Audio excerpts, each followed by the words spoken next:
Olá, tudo bem? Hoje eu faço uma longa viagem no tempo para relembrar a história da vida dos surdos. História da vida dos surdos? Como assim? Bom, é claro que os surdos existem desde sempre.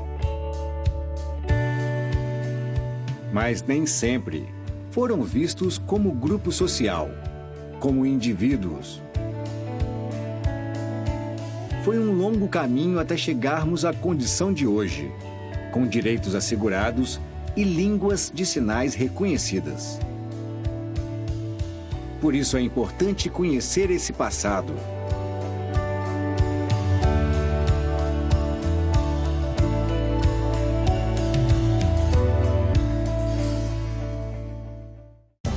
No Antigo Egito, reza a lenda que os surdos eram adorados, considerados mediadores entre os deuses e os faraós. Porém, em outras partes do mundo, a história foi cruel com eles. Por exemplo, na China, eram sacrificados. Na Grécia Antiga, por volta de 3.000 anos atrás, o tratamento também era duro. O filósofo Aristóteles acreditava que a linguagem era a condição que nos tornava humanos. E como para ele, os surdos não tinham uma linguagem, então não poderiam ser considerados humanos. Por conta dessa ideia equivocada, é que surgiram expressões como surdo-mudo, que hoje é rechaçada pela comunidade surda.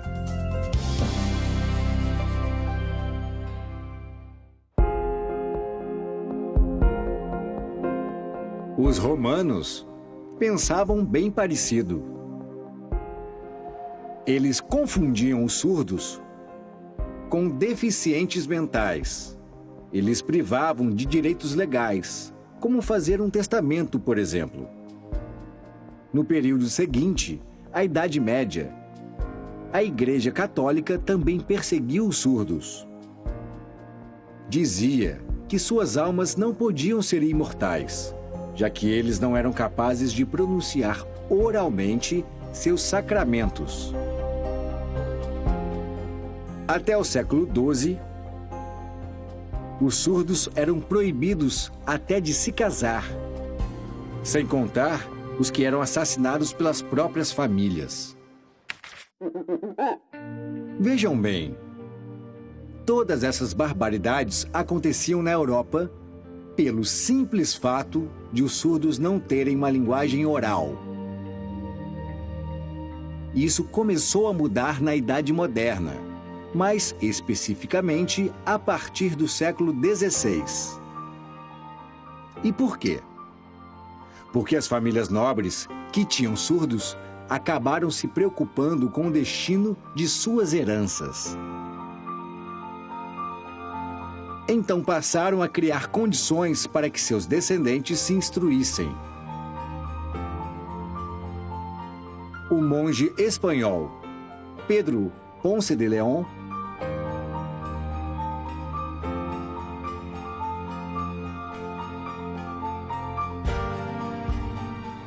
Sinal Ponce de León é considerado o primeiro professor de surdos do mundo. Seu foco era na oralização. Sinal, oralização. Além do ensino da leitura, escrita e filosofia.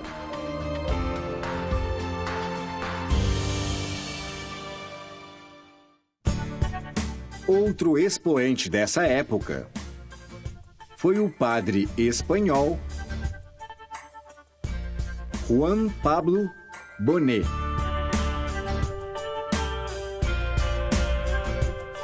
Sinal Bonet. que publicou o primeiro livro sobre educação de surdos, no ano 1620. Nele, aparecem informações sobre um alfabeto manual, língua de sinais e manipulação dos órgãos fonoarticulatórios. Seu método virou uma referência mundial. O foco ainda era a oralização, mas desta vez apoiada na comunicação espaço-visual dos surdos.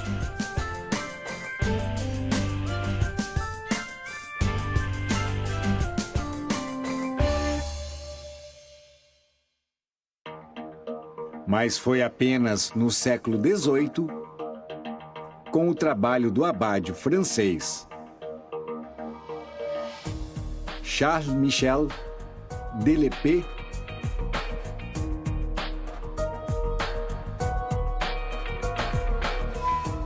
sinal Lepé, que a língua de sinais ganhou realmente força.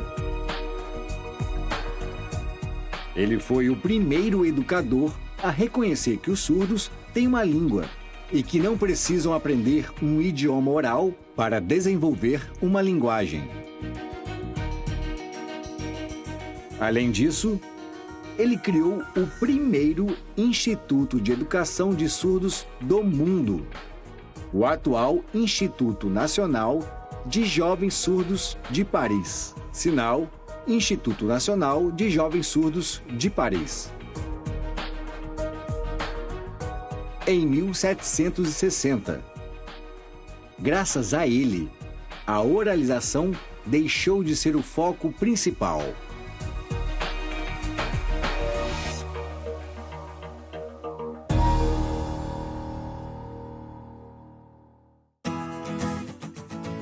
Outro importante marco foi a visita do americano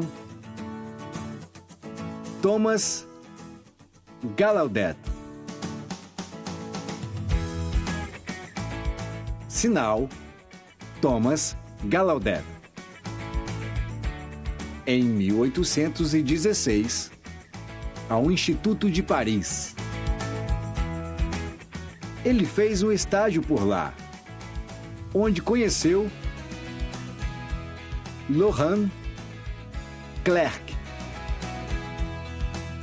Sinal Laurent Clerc. Os dois foram para os Estados Unidos e fundaram a primeira escola de surdos de lá, a Hertford School. Foi inaugurada em 1817 e a língua de sinais francesa, aprendida por Gallaudet em Paris, foi adaptada ao inglês, de modo que nasceu a ASL.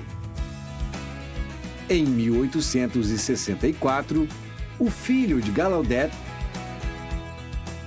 Edward, sinal Edward Gallaudet, fundou a Universidade Gallaudet. Sinal Universidade Gallaudet.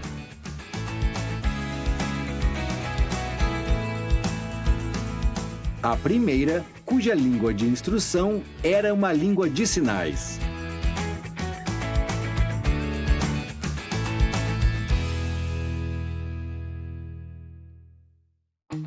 Pouco tempo depois, em 1857, foi inaugurado o Instituto Imperial de Surdos Mudos, que deu origem ao que é hoje o Instituto Nacional de Educação de Surdos, sinal INES. Foi fundado por Dom Pedro II, que tinha um neto surdo, e pelo padre surdo francês, Huet, sinal Huet. Era um internato que recebia surdos do Brasil inteiro. e teve forte influência da LSF, além dos sinais em uso no nosso país. O INES implementou também a formação de professores de surdos por aqui.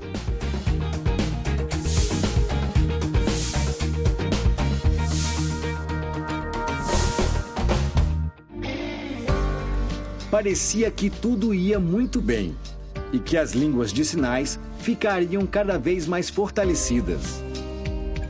No entanto, em 1880, aconteceu um fato que veio mudar tudo. O famoso Congresso de Milão, que reuniu especialistas em educação de surdos de todo o mundo. Após o congresso, ficou definido que a oralização seria o único método de ensino aos surdos. Um total retrocesso.